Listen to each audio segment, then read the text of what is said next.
জীবনের গল্পটা কখনোই সহজ হয় না। প্রতিটা মানুষের বুকের ভেতর লুকিয়ে থাকে হাজারটা না বলা কষ্ট, হাজারটা অপূর্ণ স্বপ্ন।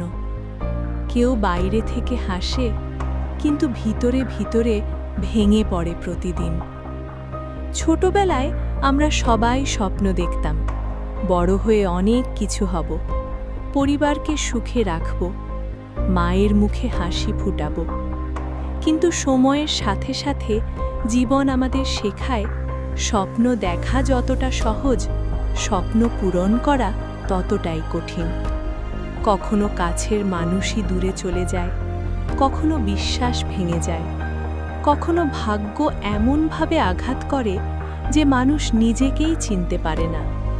তবুও মানুষ থেমে থাকে না, কারণ মানুষের ভেতরে একটা অদ্ভুত শক্তি আছে, হাজার কষ্টের মাঝেও আবার উঠে দাঁড়ানোর শক্তি। যে মানুষটা আজ হাসছে, হয়তো সে গতকাল সারা রাত কেঁদেছিল।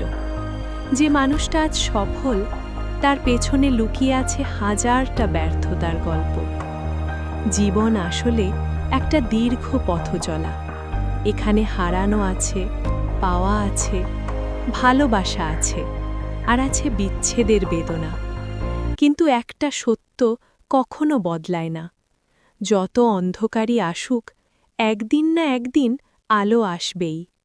তাই যদি আজ তোমার জীবন কঠিন মনে হয়, যদি মনে হয় সব কিছু শেষ হয়ে গেছে, তাহলে মনে রেখো, এটাই শেষ নয়। হয়তো আল্লাহ তোমার জন্য আরও সুন্দর কিছু লিখে রেখেছেন সামনে। জীবন তোমাকে যতবার ভেঙে দিক, তুমি ততবার উঠে দাঁড়াও, কারণ যারা হার মানে না, শেষ পর্যন্ত জয়টা তাদেরই হয়। আর একদিন তুমি পিছনে ফিরে তাকিয়ে বলবে, হ্যাঁ, পথটা কঠিন ছিল, কিন্তু আমি হেরে যাইনি। এটাই আমার গল্প, এটাই মানুষের গল্প, সংগ্রাম, আশা আর নতুন করে বাঁচার গল্প।